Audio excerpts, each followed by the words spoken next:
Kami sudah melihat, kami sudah menghitung kekayaan bangsa Indonesia begitu besar.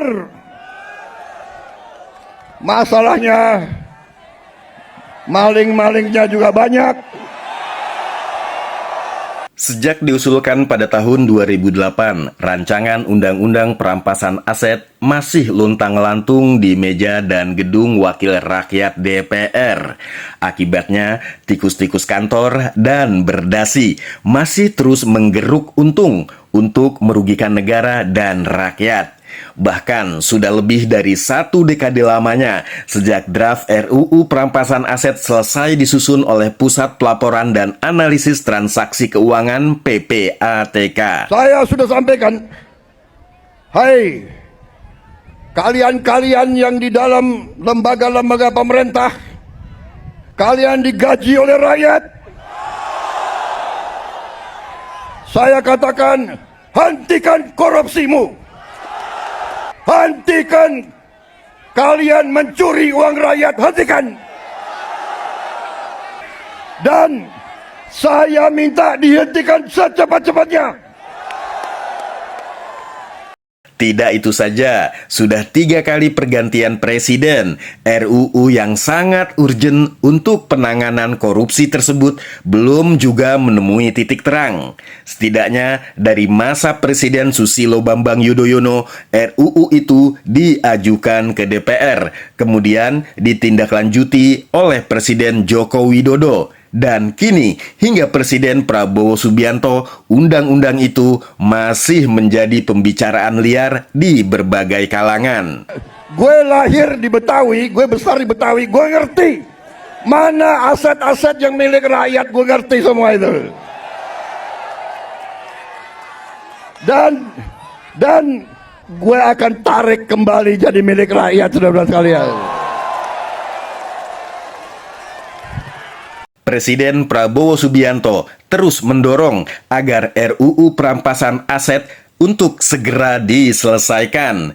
Bahkan dalam beberapa momen hal ini sering diutarakan oleh Prabowo Subianto, termasuk salah satunya adalah dalam orasi di tengah masa buruh saat May Day 1 Mei 2025. Presiden pada saat itu menekankan akan terus mendorong DPR untuk segera menyelesaikan Undang-Undang Perampasan Aset. Dalam pandangan Presiden, jika undang-undang itu sudah disahkan, maka upaya meningkatkan kesejahteraan masyarakat juga akan mudah dicapai. Di sisi lain, jika Undang-Undang Perampasan Aset sudah terbit, maka diyakini akan membuat para koruptor berpikir beribu-ribu kali untuk melakukan aksinya. Saudara-saudara, dalam rangka juga pemberantasan korupsi, saya mendukung Undang-Undang Perampasan Aset, saya mendukung. Enak aja. Udah nyolong, nggak mau kembalikan aset, gue tarik aja deh itu. Setuju? Bagaimana kita teruskan? Kita teruskan perlawanan terhadap koruptor. Nanti lu dikasih duit, lu demo untuk koruptor. Hah? Benar ya? Awas lo. Gue heran di Indonesia ada demo mendukung koruptor, gue heran tuh. Ada indikasi keengganan DPR sebagai lembaga legislatif dalam mengesahkan regulasi sapu jagat ini menunjukkan ketidakkonsistenan DPR dalam mengamini komitmen Indonesia terhadap The United Nations Convention Against Corruption atau UNCIC berkenaan dengan ratifikasi UNCIC yang telah dilakukan pemerintah Indonesia melalui Undang-Undang Nomor 7 Tahun 2006. Hal ini sejalan dengan komitmen Indonesia dalam mencegah dan membasmi korupsi secara efektif dan efisien.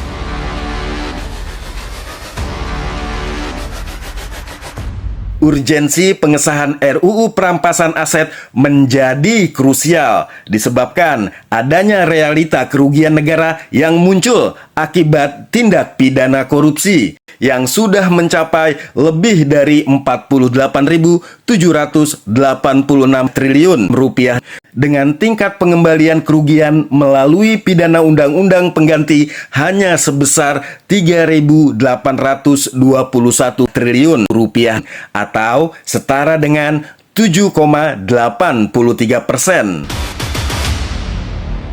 Besarnya kerugian yang diterima negara tersebut selaras dengan meningkatnya Indeks Persepsi Korupsi atau IPK Indonesia pada awal tahun 2023.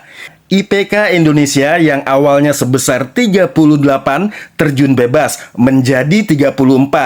Akibatnya, Indonesia menjadi negara dengan peringkat 110 terkorupsi dari 180 negara. Regulasi yang komprehensif serta progresif menjadi hal yang sangat dibutuhkan dalam menghadapi permasalahan korupsi. Selain itu, mengingat dampak dari tindak pidana korupsi atau tipikor yang tidak hanya membahayakan stabilitas dan pertumbuhan ekonomi negara, melainkan juga dapat merusak nilai-nilai moralitas bangsa secara sistematis. Atas dasar tersebut, tindak pidana korupsi dikategorikan sebagai extraordinary crime di Indonesia. Adanya RUU perampasan aset ini tentu menjadi angin pembaharuan bagi mekanisme penegakan hukum tindak korupsi, sebab terdapat 3 paradigma baru yang ditawarkan. Pertama, pihak yang didakwakan dalam suatu tindak pidana tidak hanya subjek hukum yang dikenakan sebagai pelaku kejahatan, melainkan juga atas aset yang diperoleh dari kejahatan tersebut.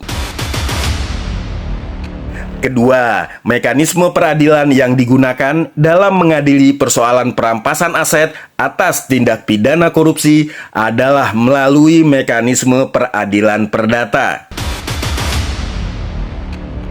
Ketiga, tidak dikenakan sanksi pidana terhadap pelaku tersebut sebagai halnya yang dikenakan pada pelaku kejahatan lainnya.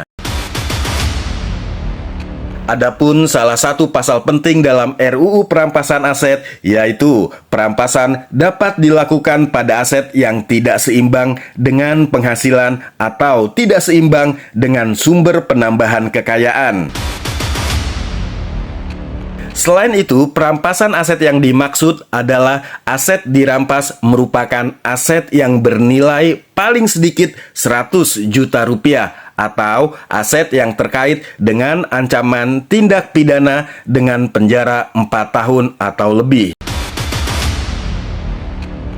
Konsep yang terdapat di RUU perampasan aset merupakan pengimplementasian mekanisme dalam konsep unexplained wealth yang telah diterapkan pada negara maju lainnya, yang mana pengimplementasian pendekatan in rem pada konsep unexplained wealth memudahkan negara dalam melakukan pengembalian aset kerugian, karena memang pada dasarnya pendekatan in rem menekankan pada aset itu sendiri sebagai subjeknya, bukan pada dimensi orang sebagai pelakunya.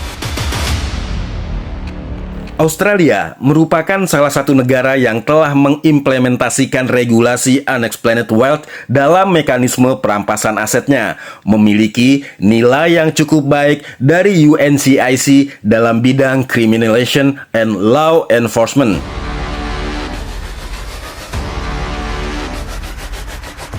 Pengesahan RUU perampasan aset bukan sekedar sebagai langkah konkret untuk mengatasi ketimpangan antara kerugian negara akibat korupsi dan restitusi yang diterima oleh negara. Akan tetapi, instrumen ini juga dapat menjadi indikasi kuat terhadap komitmen pemerintah dalam upaya pemberantasan korupsi secara menyeluruh dan berkelanjutan. Oleh karena itu, pengesahan RUU perampasan aset memang merupakan hal yang mendesak dan harus terus diupayakan pengesahannya untuk mewujudkan pemberantasan korupsi yang komprehensif.